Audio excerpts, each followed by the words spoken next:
Olá, boa noite. O Senado aprovou nesta quarta-feira o decreto presidencial que determina intervenção federal em Roraima. A medida é válida até o dia 31 de dezembro. A matéria vai agora à promulgação. O decreto foi publicado na última segunda-feira. O governador eleito, Antônio Denário, foi nomeado como interventor. Ele assume a gestão de todo o estado, pois a intervenção é integral. A governadora Sueli Campos fica afastada até o fim do mandato. A medida foi tomada para garantir a ordem pública. Além dos problemas na segurança pública, o estado passa por uma crise social devido à chegada dos venezuelanos. No plenário do Senado, o relator da medida defendeu a proposta. Essa é uma medida extremamente diferenciada, uma medida extremamente excepcional. Não foi usada ainda, da Constituição de 88 para cá, uma medida como essa. A governadora Sueli, há mais de 3 meses, estranhamente, não pagava salários, não transferia o ICMS constitucional obrigatório para os municípios também não pagavam salários por conta disso.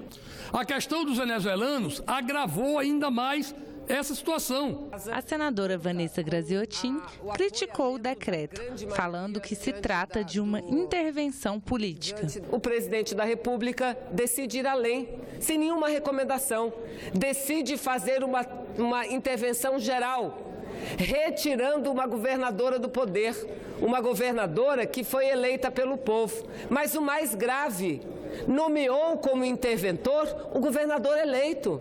Vejam os senhores, essa não é uma intervenção para resolver uma crise, essa é uma intervenção política. Se essa medida tivesse sido tomada antes das eleições, é óbvio que teria um impacto político eleitoral no estado de Roraima, senadora Ângela, e que traria, obviamente, consequências à vontade popular do povo de Roraima.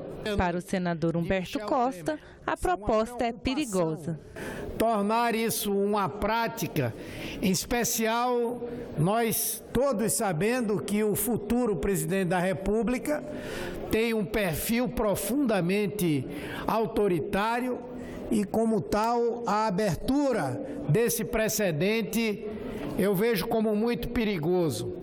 Os senadores também aprovaram medida provisória que permite a criação de fundos administrados por instituições privadas, sem fins lucrativos, para financiar projetos em áreas como educação, cultura e saúde. A Comissão de Constituição e Justiça aprovou o projeto que regulamenta o trabalho de gestantes e lactantes em ambientes insalubres. A proposta será analisada pela Comissão de Assuntos Sociais. A reforma trabalhista que entrou em vigor no ano passado mudou a regra sobre gestantes e lactantes. Antes era proibido o trabalho delas em qualquer ambiente insalubre. A reforma permitiu em lugares de baixa e média insalubridade, a não ser que as mulheres apresentassem atestado médico recomendando o afastamento. O projeto aprovado pela Comissão de Constituição e Justiça é de autoria do senador Ataídes Oliveira, mas recebeu uma emenda da senadora Simone Tebet. Ela é afastada de qualquer forma em grau máximo. Em grau mínimo ou médio ela é afastada, mas se ela quiser permanecer, ela entra com um atestado médico que vai ser analisado pela junta e permanece trabalhando. Seja afastada, seja trabalhando, ela sempre vai ter o adicional de insalubridade garantido. A senadora citou exemplos de onde as gestantes e lactantes podem trabalhar sem riscos à saúde delas. Eu trabalho num banco de leite do hospital. É considerado grau mínimo ou médio? Se eu estou grávida, qual é o problema de sentir o cheiro do leite materno? Eu quero continuar trabalhando.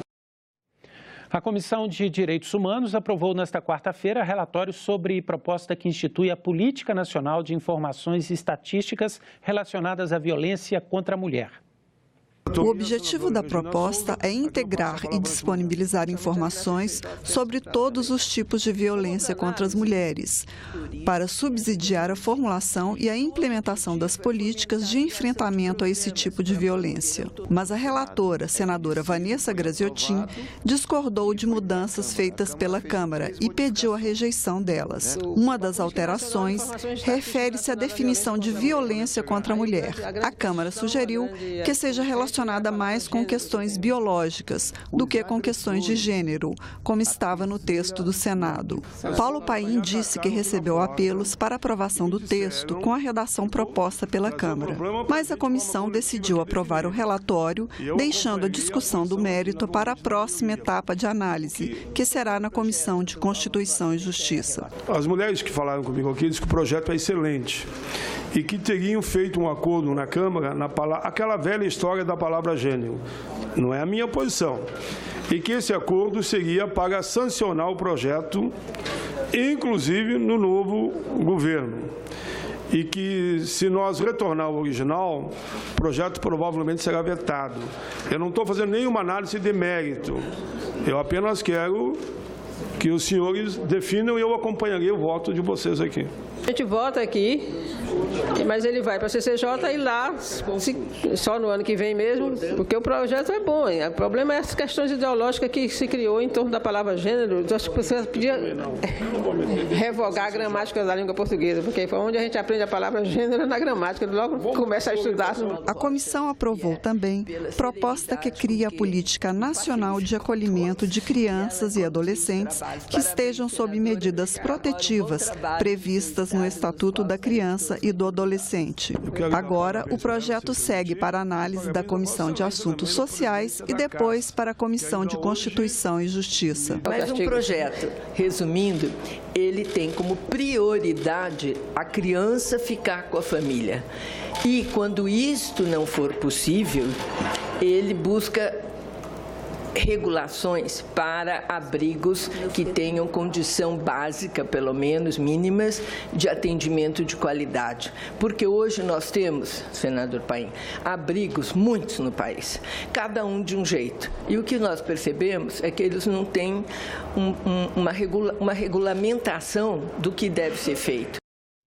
A CDH aprovou ainda a proposta que determina que projetos em programas habitacionais públicos ou subsidiados com recursos públicos adotem princípios do desenho universal, com o objetivo de atender também às necessidades de pessoas com deficiência. E na última reunião do ano na Comissão de Relações Exteriores, os senadores manifestaram preocupação com a parceria militar entre Rússia e Venezuela. Foi também apresentado um balanço dos trabalhos na comissão no biênio 2017 e 2018. Foram 100 reuniões na Comissão de Relações Exteriores entre 2017 e 2018. 39 delas audiências públicas que receberam 95 autoridades. Ao todo, foram analisadas 255 proposições, destaques para 66 indicações de chefes de missão diplomática e 116 acordos, tratados e convenções internacionais. Esta comissão, nesta sessão legislativa, ela bateu todos os recordes em todas as suas áreas, na aprovação de atos, na aprovação de tratados, na sabatina de senhores embaixadores, na realização de audiências públicas. Entre as aprovações, o presidente da comissão destacou a Lei de Migração e 2 acordos, um com a Argentina sobre o aquífero Guarani e outro com o México sobre investimentos. Na área de meio ambiente, o senador lembrou a iniciativa da comissão de realizar sessão solene em 2017 pelos 25 anos da Rio 92, Convenção da ONU sobre o Clima ocorrida no Brasil. E um requerimento recentemente aprovado na comissão sobre o Brasil sediar uma nova conferência sobre o tema. Esta comissão manifestou-se contrariamente à retirada da candidatura do Brasil para sediar a 24ª Conferência das partes da Convenção Quadro das Nações Unidas sobre Mudança do Clima, a ser realizada em 2019 e que deverá negociar a implementação do Acordo de Paris. Durante a última reunião, os senadores aprovaram projetos sobre o cumprimento de sanções impostas por resoluções do Conselho de Segurança das Nações Unidas e comentaram a chegada nesta semana de aviões supersônicos russos à Venezuela. A troca pela ajuda de defesa da Rússia à Venezuela, ela é paga com a participação de investimentos da Rússia em cerca de 6 bilhões de dólares no setor petrolífero. Então, o parque petrolífero venezuelano terá um novo sócio importante.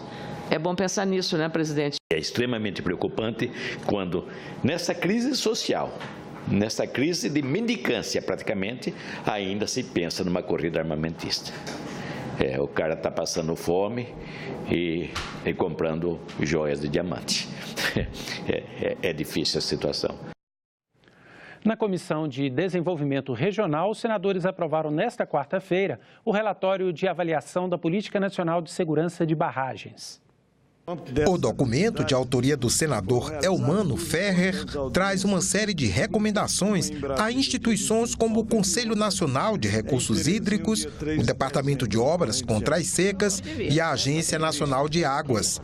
Segundo o relator, nem mesmo o número conhecido de barragens corresponde à realidade. Essas 24.092 barragens cadastradas, há especialistas que dizem que é 3 vezes isso o número de barragens existentes no Brasil. O relatório pede o aperfeiçoamento da legislação por parte dos órgãos competentes, parcerias e esforços conjuntos em favor da fiscalização e ações de prevenção e segurança das barragens. Que os órgãos federais e estaduais competentes aumentem a execução dos recursos orçamentários destinados à segurança de barragens.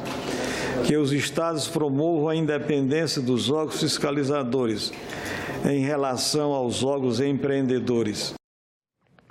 Nós ficamos por aqui. Você pode rever as reportagens desta edição na nossa página na internet, senado.leg.br/TV. Muito obrigado pela companhia. Continue sintonizado na TV Senado. Daqui a pouco você assiste ao vivo à sessão do Congresso Nacional.